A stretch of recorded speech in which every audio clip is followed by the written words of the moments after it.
sure. Can I just say? Where you live on the Lower East Side, they used to have that beautiful synagogue, the old one. It was the first. The Eldred Street? Not Eldridge. They actually broke off from there to Eldridge. It was a beautiful one by, I forget what block, Broome or something, and it burnt down 2 years ago. Oh, yeah, I know what you're talking about. And now they're putting two, like, residential buildings there. It is? And that was a beautiful, Yeah, it was. it was gorgeous. They needed $4.5 million to renovate it, so now that's Right. done, and they're gonna put two residential, so that's gone, but it was gorgeous. It was the You first, couldn't go inside though. no, it was, they needed to renovate it, it was too dangerous. Right. But it was the first, Ashkenazi one, like the first Eastern European one in the Lower East Side. Because before that, it was all mostly German Jewish. Yeah.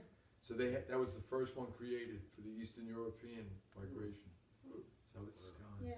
I just wanted It's to. really in Thank you, Pete. Yep. Bit of history. Started us off. Welcome, everyone. Tonight, the topic, perfectly imperfect. And it plays a little bit of what we spoke last week, but it's its own discussion. And it's, I think, one of the most important lessons Judaism has to offer. I think I say it every week. But this week for real. It's something, we're going to touch on something very deep about life and about Judaism and our relationship with God that is fundamental and also can change the way we look at ourselves, change the way we approach life, and especially approach God, approach our Jewish experience. Most of us, present company excluded, have flaws, have shortcomings. We fail in certain areas. I don't need to tell you. We all know where we go wrong. We know what we've done wrong. We know things in life that we aren't the way we should be. And there are some things which are inherent, which means we're just not good at that, right? I'm not able to do that. And sometimes I could do better, but for whatever reason, I'm held back. I restrict myself from doing what I should be doing. And what many of us struggle with is how to come to terms with these shortcomings, with these weaknesses. Some people want to ignore them, right? And hide from them, pretend they don't exist, put on a front, put on a show like I'm perfect. And that seems to be, today especially a trend. Social media is a way of projecting a false sense of perfection, right? Everyone's photoshopping their pictures, they should look perfect. They're showing only the good parts of their life to project that everything's good. And all the weaknesses, all the shortcomings that I have in my life, I hide from the world. And even worse, I hide from myself, right? We don't want to be honest with ourselves, and we don't let ourselves go there because it's too painful, too difficult to stomach that I struggle in certain areas. That's one approach. Some people have the opposite approach, and they'll embrace their flaws and flaunt them. Say, this is who I am.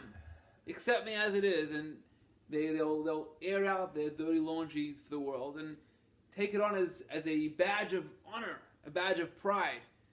I am this. And both of these ways have their, shortcomings. They're not healthy. They're not really ideal ways to success. But the question I want to explore tonight is, how do we come to terms with the parts of our life where we struggle with our shortcomings? And especially from a religious perspective,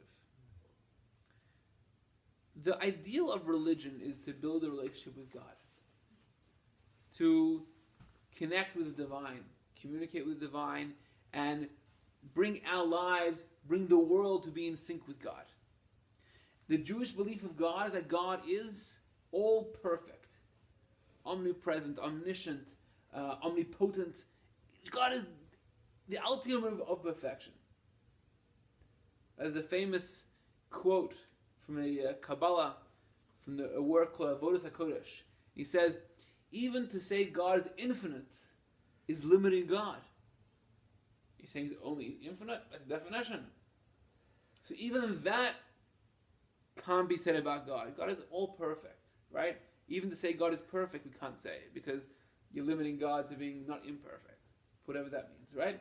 The point is that God is the ultimate of perfection. And we, mortal human beings, knowing need that. Even our greatest achievements, our greatest aspirations fall far short, infinitely short from God. So how is it possible that we should hope to build a relationship with God? How should my minuscule achievements be able to contain the divine? And that's a question which throughout the ages people have struggled with until today. Even if we don't necessarily know those words, many people struggle with this question without being able to give the right words to the question, to formulate it. But the question really is, do my actions matter? I'm a no one. I'm nothing. I say I believe in God, but this God is well beyond anything we can ever know or appreciate. And so my little thing that I do, I did this mitzvah. I came to service and did a prayer. Does it really mean anything? Right? There's nothing perfect about what I'm doing. I'm not creating something which is transcendent.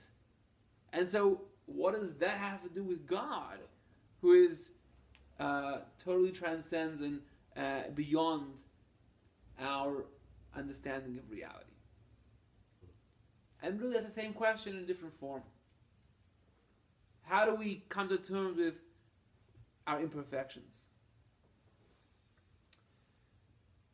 This is the key to unlocking this week's Torah portion.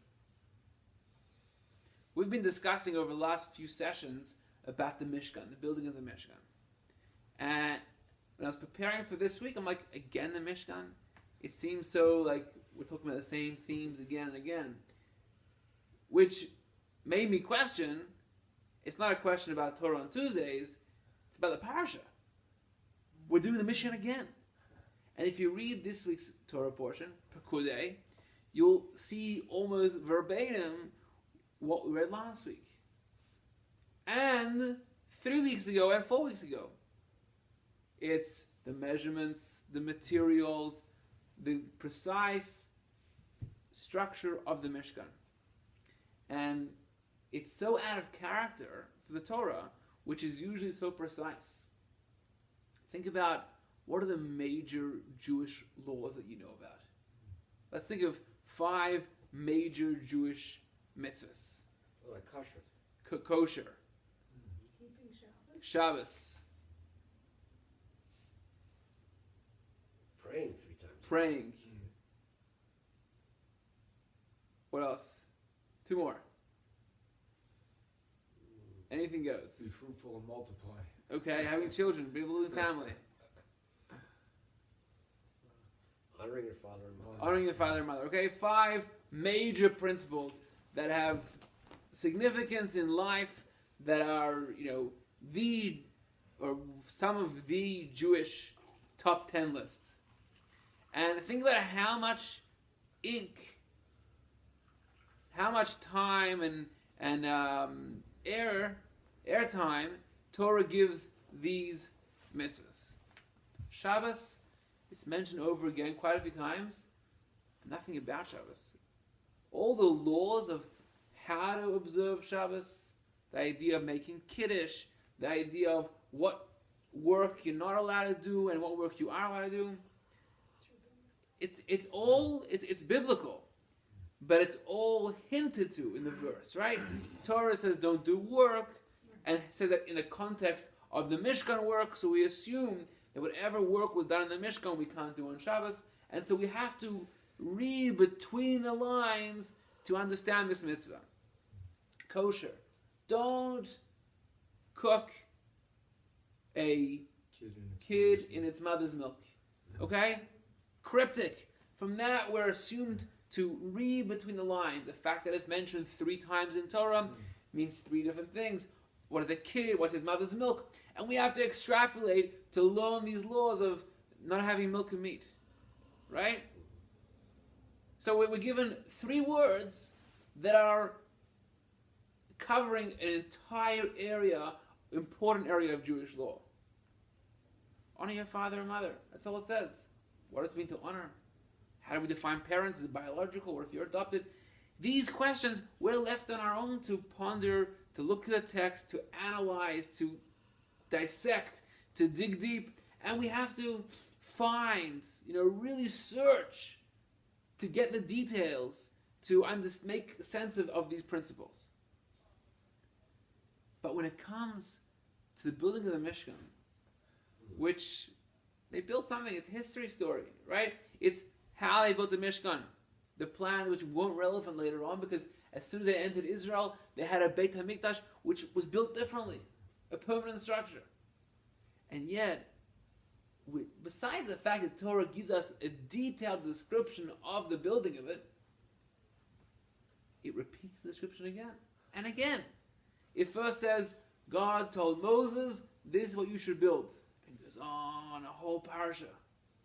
Then we said, Moses told the Jewish people and Bezalel, who was appointed, this is what you should build. Describes the whole thing again. And this week's parsha we have, the Jews build, and it describes the whole thing of what they build. It could have said, God told to Moshe, Moshe told the Jews, and they did it. That's it. Period. End of story. Instead, we have parshas and parshas that are just chewing over the same things, and it's so strange. Right? You compare this to the creation story. God created a world, it's like, 30-something verses. Here we have hundreds about the Jews building a little building. The contrast is stark and is startling. And what do we make of this? Why would the Torah repeat this and repeat it again? What's going on over here? It sounds very strange. So there are a number of explanations given. The classic one is that this was the most important, overarching thing that the Jewish people did, building a home for God in this world. And really all of Judaism is a continuation of that effort. We don't build a Mishkan, but every mitzvah we do, everything we do in our lives, we're building a home for God. And so this prototype of the world which we're creating is so significant, Torah wanted to emphasize it. And so spent a lot of time detailing it and repeating it, because it is the main mission, Jewish mission, building a home for God. That's a classic answer, which is beautiful, but doesn't explain the repetition. Fine, tell me every detail, because we discussed this last time. The details all have Kabbalistic and cosmic significance of the materials and the sizes and the shapes. That is significant, so Torah wants to put it all out there, because there's definitely lessons to learn. But why repeat the same thing again? What's that all about? Why do we do that? It's real important. Are all the details, I'd love for this part, are all the details in the 3 tellings exactly the same? There's no differences. Pretty in any of much. There's slight differences. We discussed this last time. The difference when Moshe told Bezalel, the builder, he first told him to build the vessels, the utensils, and the furniture, and then to build the structure of the Mishkan. And Bezalel did the opposite. He first built that, and that argument we discussed last time what that means. So there are slight variances, but overall, it's all the same. They follow the instructions. Figure the same way that Moses thought he heard, at first, and he about building the vessels, making the vessels first. But Bezalel said, no, this is the way it went down. Oh, you're right. So maybe it has to be repeated 3 times to the detail because of that. No one should make any mistakes. Of that sort of error or how you could miss something. It's like, in IKEA, there's manuals. They come in, they have it English, French, Spanish. So you have it 3 times, all different languages. So everyone should make sense of it. Except here it's all the same language. So, one beautiful idea from the Lubavitcher Rebbe, and it's a fascinating insight that we can spend a lot of time, honing and bringing down and really translating into life. And he prefaces it with another question that's a little Talmudic. So the Talmud says that there are 18 blessings in the Amidah, which is the main body of all the 3 prayers a day. It's the same morning, afternoon, evening. We pray the Amidah, otherwise known as the Shmona Esrei, which is Shmona Esrei means 18. It's a collection of 18 blessings. The Talmud says there are 18 blessings corresponding to 18 times we find in this section that they did this. They did what God said they did. So 18 times the terminology is used. That's why, corresponding to that, there are 18 blessings of the Shemona Esrei. Beautiful, 18, Chai, everyone's happy. What is the connection? Why would they base the formula of prayer on the building of a Mishkan? And why specifically in this, Talmud calls it the second Mishkan, which means not when God told Moses about the Mishkan, when the Jews made the Mishkan. So the second rendition in Torah of Mishkan, there are 18 times this wording is used, therefore 18 blessings of Shemona Esrei.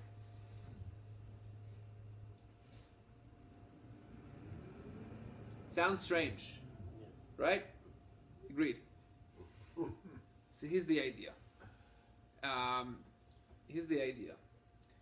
What is prayer? Well, you're building a relationship to God. Prayer is building a relationship to God. It's described, Jacob had a dream.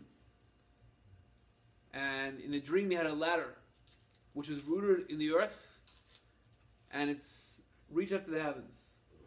The Zohar says that ladder is a metaphor for prayer.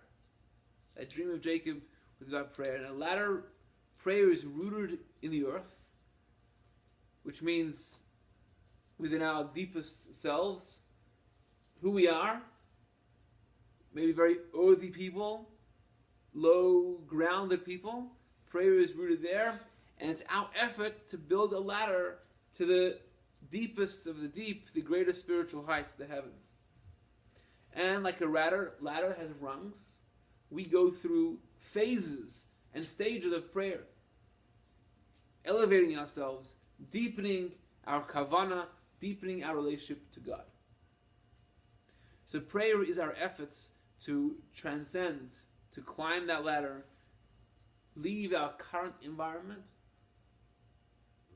and elevate ourselves to be close to God.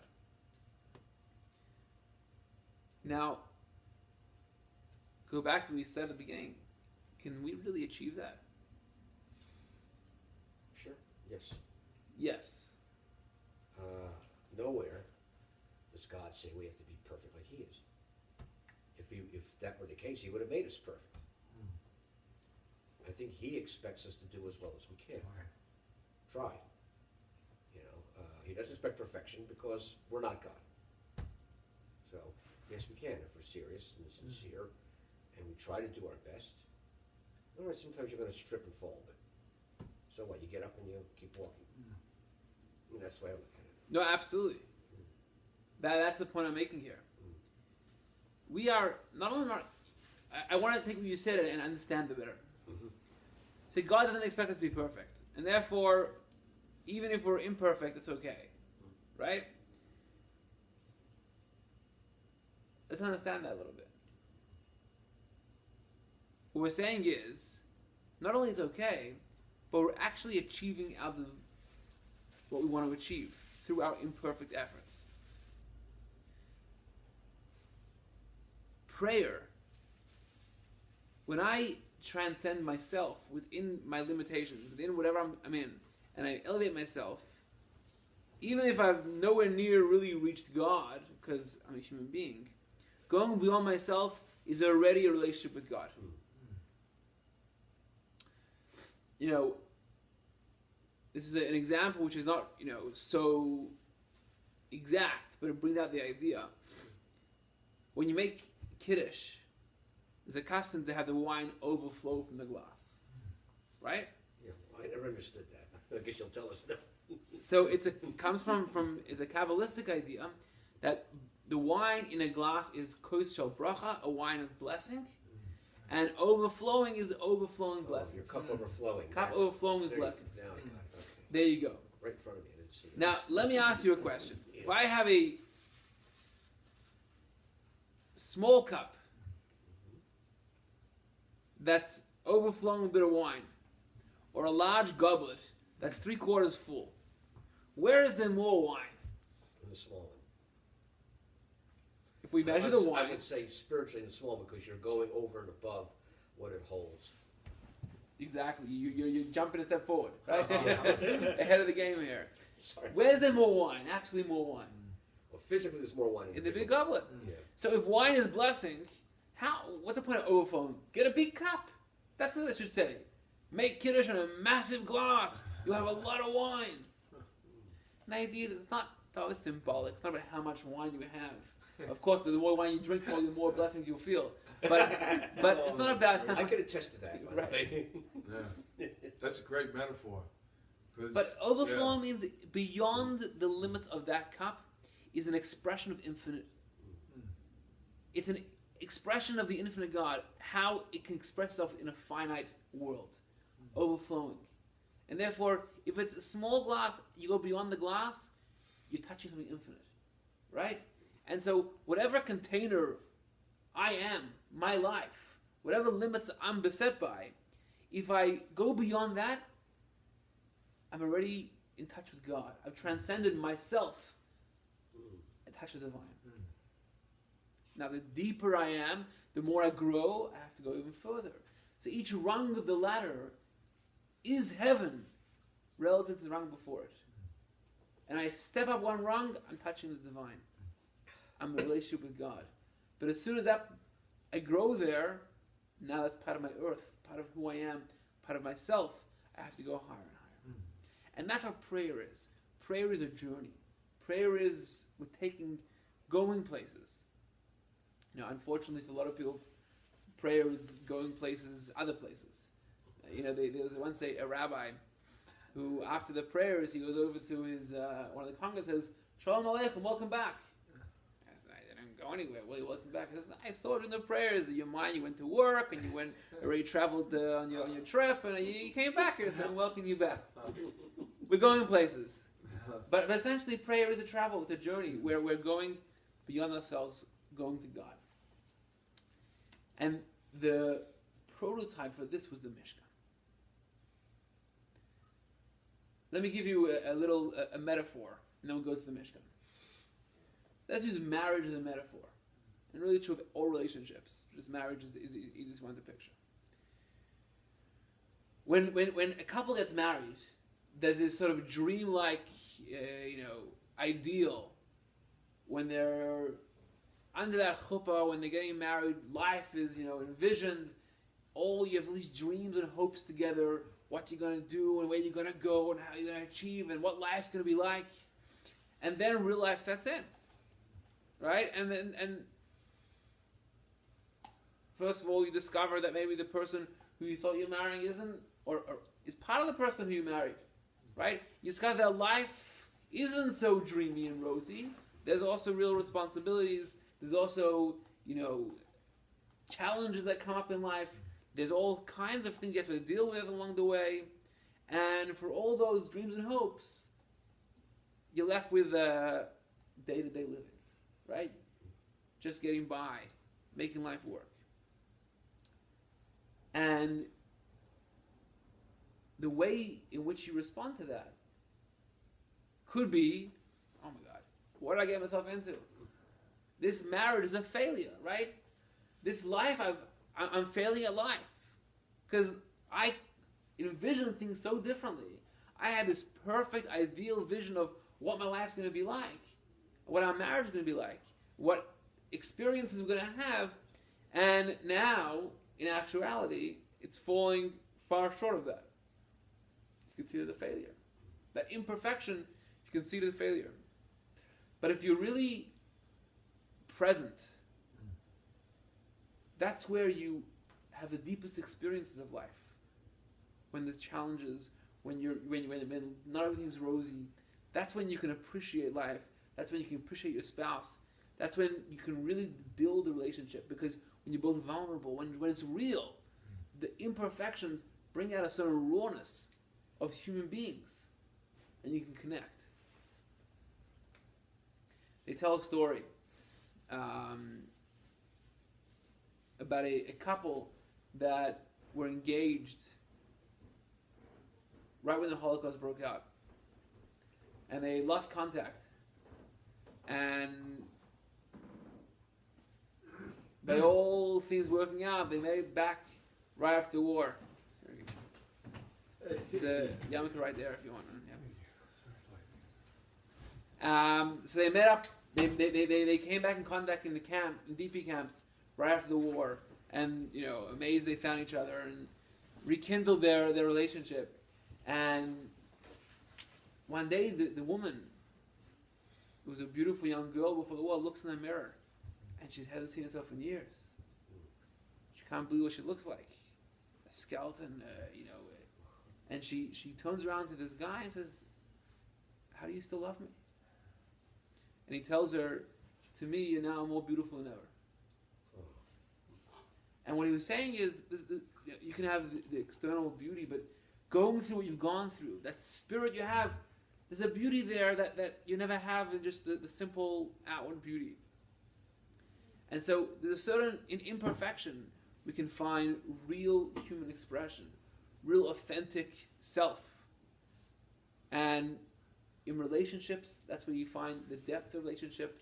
You can spark something which you never experienced, you never saw in that person, right? Ask people, they're in love when they get married, and then ask them 10 years later where they feel more love. On that day of the wedding, or 10 years later when they're living life together with kids and that. When was there more of the stars in the sky? Of course, when life is all a dream. But the emotion, the love, the connection, relation they feel towards each other is much deeper, or hopefully, in a good marriage, is much deeper when they've been through life together, experienced things together, gone through challenges together. Because those hard times, when things aren't perfect, then we see the real person face to face. Me and you, we can meet, as opposed to both having these perfections about us. I'm projecting what I want you to be, or what I am, and we're all just living this sort of false ideal. Back to the Mishkan. When Moses was told by God about the structure of the Mishkan, let's picture the scene. It's Moses, the holiest man. He's on Sinai, right? On top of the mountain, he's in a cloud. He hasn't eaten for 40 days, he doesn't eat or sleep. He's in this spiritual awakening state, right? And God is communicating to him the structure of the Mishkan. Now, of course, the wording God was telling him about materials and sizes and measurements. But what Moses was experiencing, the Mishkan, which was being discussed, wasn't a Mishkan of brick and mortar. Wasn't a Mishkan of leather and canvases and poles. There was an esoteric ideal which was going to be eventually framed as a physical building, but the level which they were living or experiencing the Mishkan was in this ideal, perfected level, right? A Mishkan, how it exists in the heavenly realms. When the Jews came to actually build the Mishkan, they were building wood, hammers and nails. They were putting together a piece of work, a piece of art, construction. which obviously the physical construction fell far short of an ideal Mishkan. It's just a physical representation, replica of an ideal being. Plato, one of his, right? You're a philosophy guy. That came to The mind. world of Plato. ideals, right? So one of Plato's theories is that, and it's pretty widely accepted in culture, is that the things we experience in this world are all imperfect representations of a perfect ideal. So, for example, there's a tree. There's a perfect idea of tree. Every single tree you see here in this world is a imperfect, but I recognize them all as trees because they all come from this ideal tree. But tree, none of these are actually trees. A real tree is a perfect tree, right? So that's basically the Mishkan, which Moses experienced, is his perfect Mishkan. It's like a wholesome, spiritual Mishkan. What the Jews built was a physical structure that all their warts and all their whatever they're going through in life was projected onto that Mishkan, onto their experience of the Mishkan. And Torah repeating the Mishkan again is telling us that the Mishkan they built was a different Mishkan to what Moses experienced on the mountain. Acknowledging they're not the same building. It's the same words used, the same materials being discussed. But the way God and Moses were communicating about a Mishkan wasn't the same Mishkan the Jews down on earth were actually building. Theirs was a physical structure which was doing its best to house this spiritual ideal. And the reason Torah wants to emphasize that is, first of all, to acknowledge it. But then, fascinating, at the end, we find God rests in the handiwork of the Jewish people. The end of the portion, when the whole structure is finished, God rests in the Mishkan. Which Mishkan did God rest in? Not in the spiritual prototype Mishkan. God rests in the Mishkan built here on earth by imperfect human beings. That's the Mishkan that God's presence rests in. And that's a radical idea, that imperfection houses God more than perfection does. The best the Jewish people could do, their efforts to build a home for God, that's where you find God. That's where God's presence is. Not in idealized structures, not in concepts that transcend, besides the fact that we can never get there, because our greatest achievements is so far from God. But even this is, in Kabbalah, it says that the greatest spiritual worlds don't house the essence of God. Because even the greatest spiritual idea is an idea that has its specifics and can't house the infinite God. So the essence of God can only be present in a world, in an environment that doesn't pretend to define him, which is this world. Because this world is so distant from God and doesn't pretend to, we don't see God anywhere. It's not expressed in the world. So because the world isn't attempting to express him, therefore he can be there. Therefore, this is one of the deepest ideas in Kabbalah. But that's on one foot. That anything that pretends or tries to express him misses him. And only when there's no effort to express him can he be there in a way that unexpressed. And so he can be housed in this world in the imperfections. And our prayer is the same thing. The rabbi said, this building of the Mishkan, this second Mishkan, the version of the Mishkan which is built by imperfect human beings, that God's presence rested, that's what we want to emulate in prayer. Prayer is not about putting on an airs of going through this ritual, right? It's not about impressing everyone else. It's not about doing the prayers exactly correctly and following this perfect practice. Prayer is about being raw, authentic. It's about digging deep within ourselves to find a connection to God.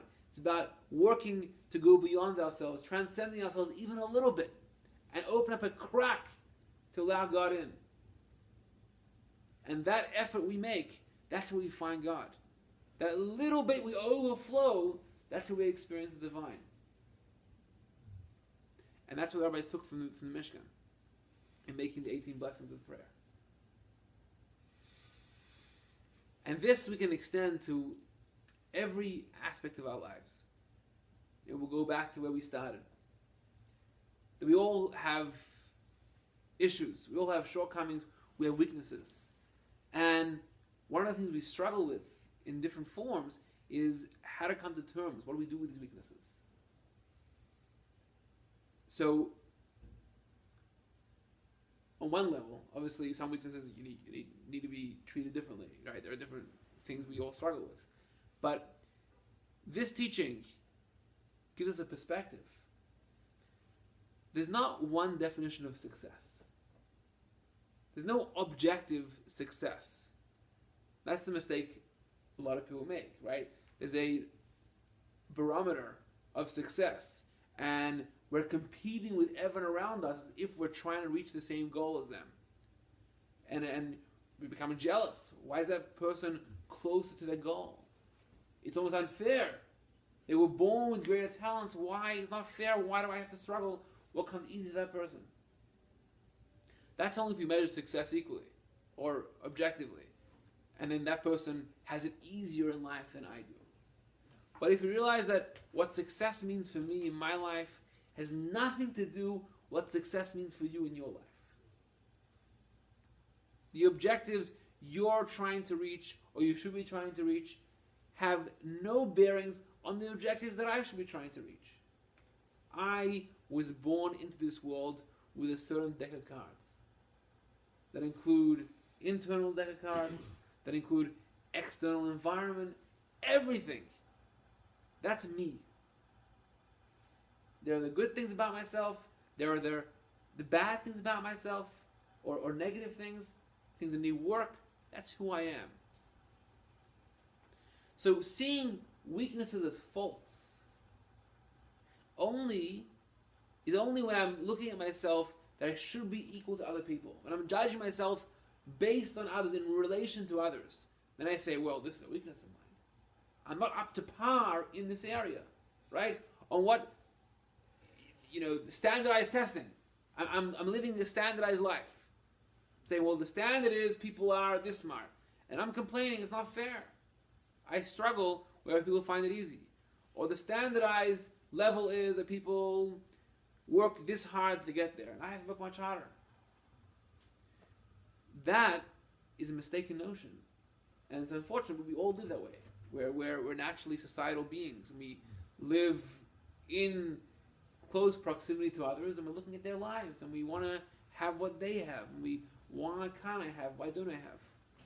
It's only magnified by social media, or today where we all so in touch with everyone else's lives. And especially the false life they project for us, right? So it just magnifies the idea that we feel inadequate.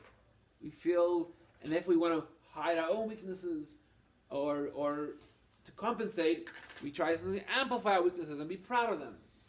They're both two sides of the same coin. But if we realize I am a unique individual, minted by God, in the perfect mold meant for me, a different mold to anyone else that ever existed in this world, ever walked the face of the earth. Never before has there been a Menashe warfare. Never before has someone with my unique personality, my unique talents, my unique weaknesses, in my unique situation in life, born into the way the community and environment I was born in, never existed. And God wanted there to exist a human being in this form to achieve what I can achieve, to do my best, to live the life that I can live, to make an impact in the world that I can make. It has nothing to do with everyone else. And so then, a weakness isn't a weakness. It is who I am. I have to deal with it. I do my best if I can work in it or work around it, but I embrace it. Not embrace it in a way like, look, I have a weakness and I don't care about it. No, it's who I am. It's how God made me. And God fashioned me this way because He wanted me to be the best me that I could be with that imperfection. And if I live my best life, my imperfection is not imperfection. It's a perfect life for me. I am living to the best of my ability. I get 100% on my grade in life, even though I've only achieved 90% objectively. You have a classroom of people, and then the brilliant student doesn't have to work hard, gets his 95%. A kid who maybe has learning challenge disabilities, or whatever he is going through in life, and he really works hard, put his all into this study and the subject and this test, and he gets a 75. So someone looking at the marks, the kid 95 did much better on the test. But a good educator will say this 75, that's 100%. For this kid, he did his best. I'm proud of the student. Yes, it may be 75 of the questions he got right, but he earned 100% of his report card. He did a perfect score. He achieved his best, and the teacher is infinitely proud of his child. Whereas the guy who got 95 could have got 100. We could have tried. He didn't try. I'm not proud of him. That's how God looks at each one of us. It's not about getting a 95 or a 75. Your 75, that imperfect vessel you create, is your perfection. And that's why this is explaining what you said before, that God's okay with us being imperfect. It's not just about, giving us, a concession. You did your best, pat on the back. That actually is perfection. That actually is wholesomeness. And that's a much more authentic and real perfection than an external perfect score or life. And so when the Jewish people did their best to create a home for God, they donated their money, their time, their talents to construct this building. And there was a buzz, a fervor, there was an excitement about building a home for God in their camp. That was a perfect and a wholesome home for God, even if objectively it fell far short than the ideal home that Moses envisioned on the mountain. It was more ideal. It was where God could actually rest. There was something absolutely infinite about it. In that brokenness, in that imperfect structure, there was something infinitely perfect. And we reflect that in our life. Every day we're faced with challenges. Every day we're going through motions of life. And we have to change the way we look at things. That there's only one person that exists in my life. Only person I should be better than is who I was yesterday. Right? No one else exists. God created me with what I'm supposed to be. And when I do my best, when I give it all I got, that's a perfect home for God. And so, Moshe Rabbeinu, the holiest of holies, the greatest Jewish leader that ever lived, was equaled by the simple Jew who was hammering nails. Because they both were giving all they could for God. The experience, the divine experience that this person elicited through his Mishkan was the same or even a greater divine experience than what Moses elicited through his Mishkan. And that's with all of us. The prayer, each one of us can experience God through prayer. Whether we are seasoned in prayers, whether we know all the words and the ideas, or whether not. We do one mitzvah. We go beyond ourselves for God. We extend ourselves more than we can. Our quote-unquote imperfect mitzvah, our broken home for God, is where God's going to rest. Is where God's going to be in this world. And so, l'chaim. We should be able to change our way of thinking and be able to practice ideal. Just to finish with one little thought. Purim's coming up in 2 weeks.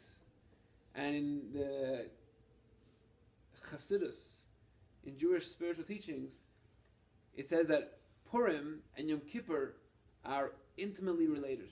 In fact, Yom Kippur is ke, which means like Purim. Kippurim means is like Purim. Now you think about it. Purim and Yom Kippur are worlds apart. Yom Kippur is about transcending. It's about not eating and drinking. Abstination, trying to be holier. And Purim, we indulge, we drink, we eat, we dance, we're festive. What's the connection between them? To the extent that in Chassidus it says that Purim is far greater than Yom Kippur. Because Yom Kippur is only ke Purim. It's like Purim. Purim's the real deal. Yom Kippur is an attempt to be like Purim. I didn't make this up. And here's one idea. Both Yom Kippur and Purim is about building a relationship with God. Becoming one with God. Right? Atonement at one man. Becoming one with God. On Yom Kippur, how do we achieve oneness with God? We have to leave the confines of our worldly activities. We have to be like an angel. Don't eat. Don't drink. Dress in white. We have to run away from the world. Run away from ourselves even, in order to connect with God. Purim is an attempt to have that same experience within life, within the world. And so we eat and drink, we're merry, we're happy, but we're becoming one with God. We're having that deep relationship with God, even in our imperfect lives. We're not trying to escape imperfection. We're not trying to run away from all this, physical activity which can hide God. We're trying to experience and find God within the broken world, within the imperfect lives that we live every single day. And so Purim is a perfect time for this message. It takes a bit of drink sometimes, a few shots to get there. But the point is that you're embracing the world, embracing God that's within the world, that's with us here in the life we live, and not a God we have to escape who we are to find, to experience. Next week, next 2 weeks we're going to be learning about Purim. Next week we're going to bake a hamantashen. Okay, next Tuesday we're going to be discussing the Kabbalah of hamantash, the significance of a triangle cookie, and learning about Purim. And we'll actually be getting hands-on making hamantash. So come, bring a friend. Just if you can, let me know beforehand so we can prepare accordingly how much stuff to get. The following week we'll also be learning about Purim. It's the eve before Purim. And then in 2 weeks, Wednesday night and Thursday is Purim itself. That's the schedule. Improv is Thursday. Wednesday night. Wednesday night's going to be Purim Improv, the improv Purim Improv. And then Thursday is the Purim in Paris, the big Purim dinner. Right. It's all happening. Michelle's coming next week. Nice. Make some hamantash. And I always think fun. we're going to the Purim Improv instead of Paris.